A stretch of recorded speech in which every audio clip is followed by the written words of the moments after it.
Welcome to Cell Biology. Today, we're going to explore one of the most fascinating and crucial processes in all of biology, cell signaling. Imagine your body as a massive, bustling city. For this city to function, its trillions of cellular inhabitants must constantly communicate. We will learn exactly how they send, receive, and act upon these life-saving messages. To begin our journey, let us think about a fire alarm. When it rings, you hear it and know to exit the building. Cells work the exact same way. They constantly listen to their environment. A signaling molecule, called a ligand, acts like that alarm. It binds to a specific receiving protein on the cell surface known as a receptor. This binding changes the receptor's shape, triggering a chain reaction inside the cell called signal transduction. The external message is translated into an internal language, ultimately leading to a specific cellular response, like dividing or releasing a hormone. Now that we understand what cell signaling is, we must ask why it is so critical to study. Understanding this process is the absolute foundation of knowing how multicellular organisms function as a unified whole. Without it, your heart cells would not beat in rhythm, and your immune system would ignore infections. Furthermore, when these communication pathways break down or mutate, the consequences are severe, leading to diseases like cancer, diabetes, and autoimmune disorders. Because of this, a massive percentage of all modern pharmaceutical drugs are specifically designed to target and fix these broken cell signaling receptors. Building on that foundation, let us look at the most famous type of receptor in your body, the G-protein coupled receptor, or GPCR. Think of it like a highly trained relay race runner passing a baton through a tiny window into a locked stadium. The GPCR is that window. It is a large protein that weaves through the cell's plasma membrane exactly 7 times. On the inside of the cell, this receptor is physically associated with a helper complex called a G protein, which consists of 3 distinct subunits named alpha, beta, and gamma. This elegant handoff ensures the outside signal never actually enters the cell. So, how exactly does this relay handoff happen? When a ligand binds to the outside of the GPCR, the receptor physically changes its 3-dimensional shape. This shape change is the critical trigger. It causes the G protein's alpha subunit on the inside to drop a low-energy molecule called GDP and pick up a high-energy molecule called GTP. You can think of GTP as the fuel that powers the next step. Once activated by GTP, the alpha subunit breaks away from the beta and gamma subunits. It is now free to travel and activate other enzymes deeper inside the cell. With the alpha subunit now activated and running through the cell, it needs a way to shout its message to the rest of the cellular machinery. Imagine a manager turning on a factory's public address system to broadcast an urgent order. In our cells, the activated alpha subunit binds to an enzyme called adenylyl cyclase.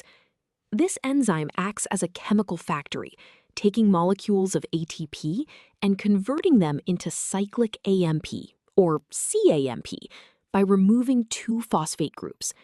This newly formed CAMP acts as a secondary messenger, flooding the cytoplasm to ensure the message is heard loud and clear. Now that the cell is flooded with CAMP, what does this secondary messenger actually do? The primary target of CAMP is an enzyme called protein kinase A, or pKa. pKa has regulatory parts that keep it turned off and catalytic parts that do the actual work. When CAMP binds to the regulatory parts, it unleashes the catalytic parts of pKa.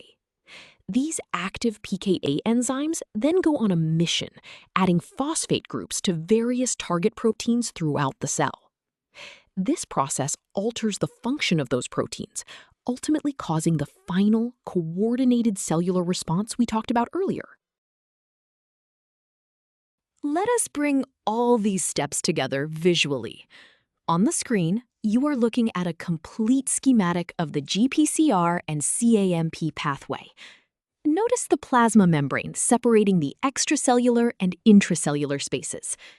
At the top left, the primary ligand binds to the orange 7-transmembrane GPCR. Below it, you can see the green G protein complex, where the alpha subunit has picked up GTP. Follow the arrow to the right.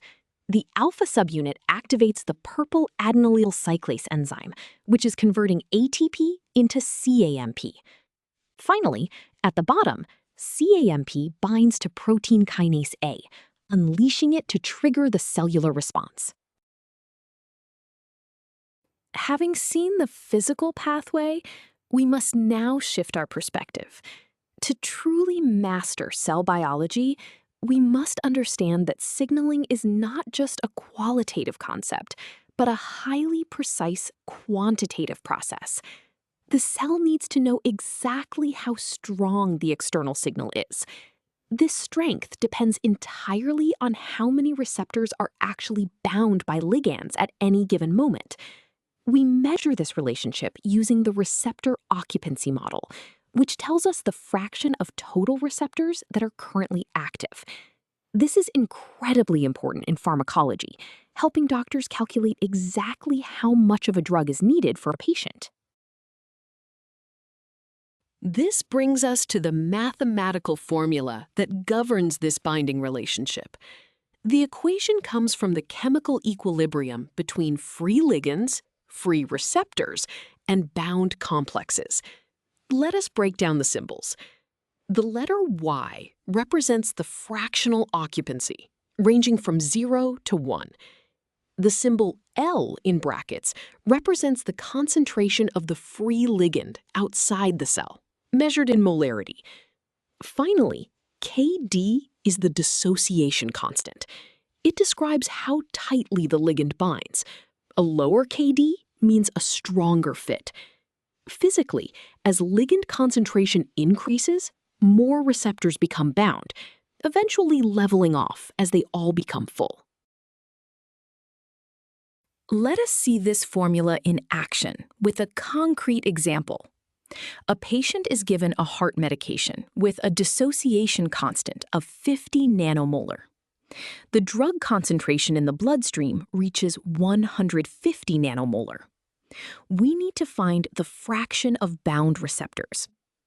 We chose the receptor occupancy formula because it directly relates ligand concentration and binding affinity to the fraction of active receptors. We substitute 150 for the ligand concentration and 50 for the dissociation constant. The units cancel out. Adding the denominator gives 200. Dividing 150 by 200 gives 0.75. Physically, this means 75% of the heart receptors are bound, which is a strong therapeutic dose. Now that we can calculate receptor binding, let us explore another beautiful mathematical aspect of cell signaling: signal amplification. When a single ligand binds to a single receptor, the cell does not just produce a single molecule of product. Instead, the signal multiplies at each step of the pathway. Think of it like a viral video on the internet, where one person shares it with 10 friends, and each of those 10 shares it with 10 more, creating an explosive chain reaction.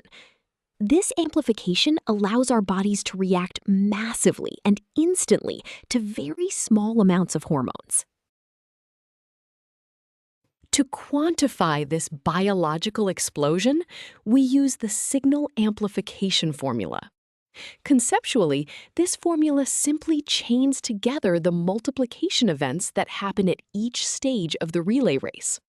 The symbol A total represents the total number of active molecules produced at the very end of the pathway. The large pi symbol is the mathematical product operator, telling us to multiply a series of numbers together. The variable n is the total number of steps in the cascade, and ni represents the specific amplification factor at each individual step.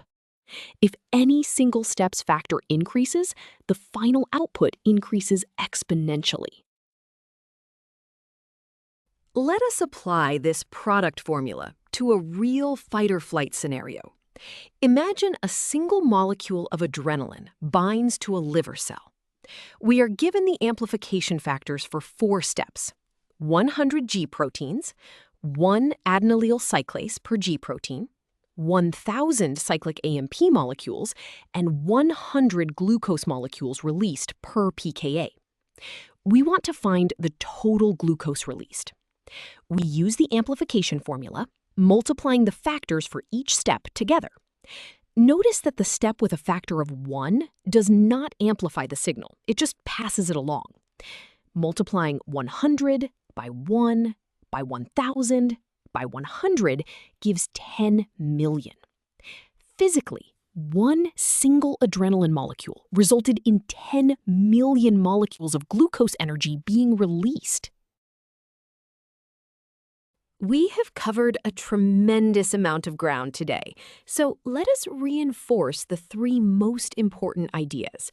First, cell signaling is a highly regulated language, relying on pathways like the GPCR and cyclic AMP cascade to translate external whispers into internal actions. Second, this process is mathematically precise. The receptor occupancy model allows us to calculate exactly how many receptors are activated by a given drug concentration. Finally, through signal amplification, cells can multiply a tiny initial signal into a massive, life-saving cellular response. You now have a solid foundational understanding of how your cells communicate and survive.